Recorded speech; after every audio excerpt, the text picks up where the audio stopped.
So welcome back. तो हम बात कर रहे थे एग्जाम्पल्स की।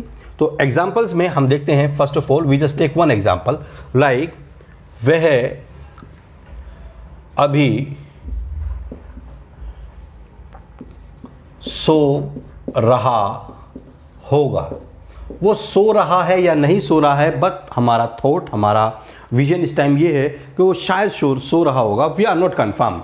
सो वह अभी सो रहा होगा, then he will be sleeping अभी, राइट नाउ। वो अभी सो रहा होगा। अगर हम इसे नेगेटिव बनाते हैं सेंटेंस को, तो ही विल नॉट बी या ही won't B sleeping right now. ये हमारा नेगेटिव सेंटेंस हुआ। और will he be sleeping right now. This is mark of interrogation. And then we come again, will he not be sleeping right now? और हम ये कह सकते हैं will not को शॉर्ट फॉर्म करके won't he be sleeping right now? Mark of interrogation. So आपने देखा, हमने एक सेंटेंस वह अभी सो रहा होगा ये बनाया और इसे हमने ट्रांसलेट किया 5 तरीके से, first, second, third, fourth and fifth. Like वह अभी सो रहा होगा, he will be sleeping right now, he will not be sleeping right now, will he be sleeping right now, will he not be sleeping right now और won't he be sleeping right now. तो यहाँ पर आपने देखा will be का हमने use किया है। अब हम दूसरा एक एग्जाम्पल करते हैं जिसमें मैं आपको शैल बी का भी यूज़ करके बता देता हूँ, ताकि आपको किसी तरह की कोई कन्फ्यूजन ना रहे और आप अच्छे से समझ पाएँ इस कॉन्सेप्ट को। जी चलिए, दूसरा, वे मैदान में खेल रहे होंगे। कंफर्म नहीं है कि खेल रहे हैं या नहीं खेल रहे हैं, बट वे मैदान में खेल रहे होंगे। Then they shall be playing in the ground. Okay, they shall be playing in the ground. वो मैदान में नहीं खेल रहे होंगे। They shall not be playing in the ground.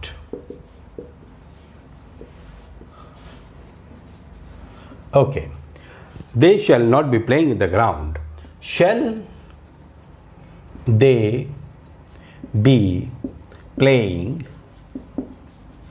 in the ground? In the ground. Mark of interrogation. और shall they not be playing in the ground?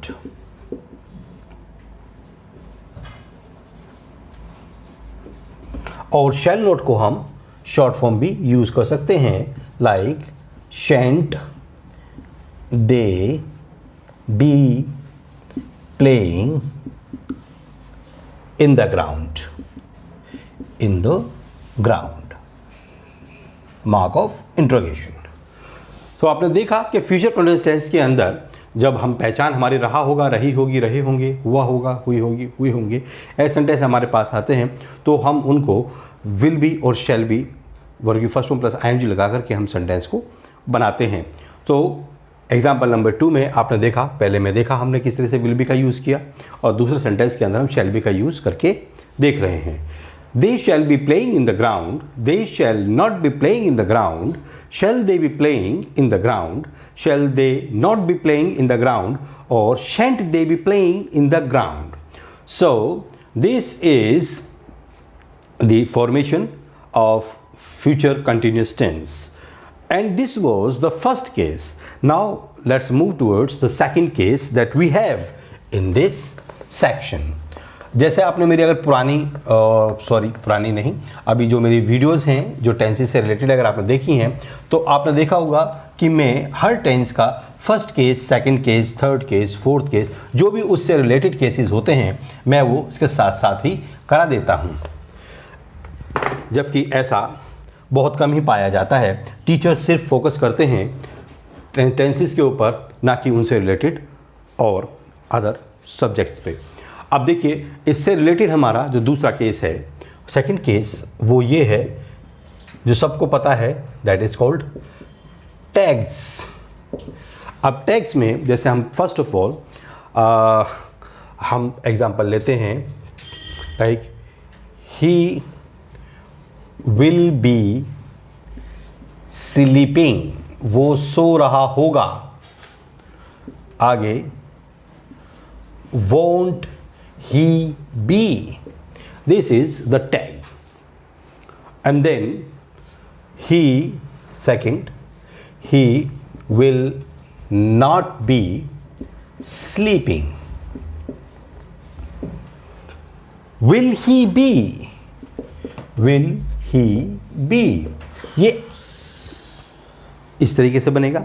Will he B लगेगा, इसमें नेगेटिव लगेगा, क्योंकि हमारा सिंपल है तो हम नेगेटिव शो करते हैं, नेगेटिव होता है तो हम इसके अंदर इंट्रोगेटिव शो कर देते हैं।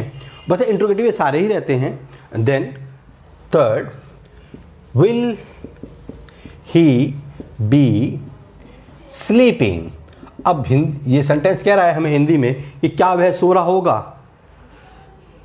Won't he be, won't he be, नहीं सो रहा होगा क्या।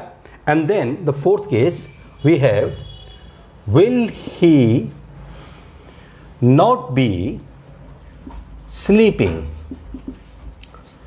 Then we have will he B.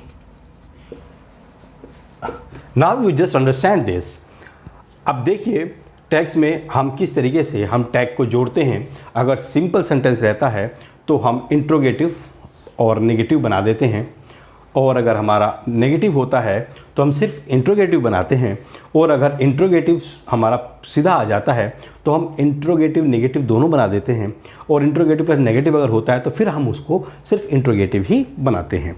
So this is the construction of the tags which we use in future continuous tense.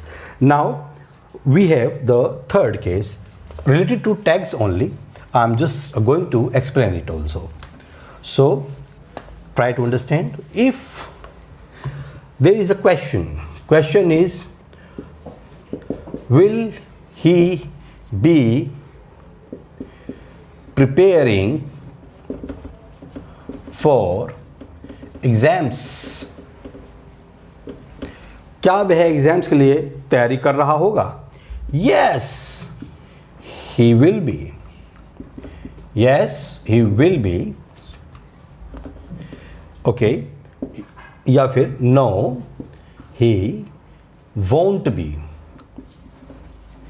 Won't be. Okay, so आपने देखा future continuous tense के अंदर हमने 3 केस किए हैं। फर्स्ट ऑफ ऑल हमने इसकी identification जानी, आइडेंटिफिकेशन के साथ में हमने इसकी फॉर्मेशन समझी है। फॉर्मेशन के बाद में हमने इसका सेकंड जो केस था हमारा, उसके अंदर हमने किस तरीके से टैग्स का इस्तेमाल किया जाता है वो बताया गया है, और फोर्थ के अंदर हम किस तरीके से हम रिस्पॉन्स करते हैं क्वेश्चन एंड आंसर्स की फॉर्म में, हम कैसे रिस्पॉन्स करते हैं ये इसके अंदर बताया गया है। सो दोस्तों, अगर आपको मेरी वीडियोस अच्छी लगती हैं और आपको मेरा पढ़ाया हुआ समझ में आता है तो आप मेरी वीडियो को लाइक कीजिए, शेयर कीजिए और सब्सक्राइब कीजिए। Thank you very much.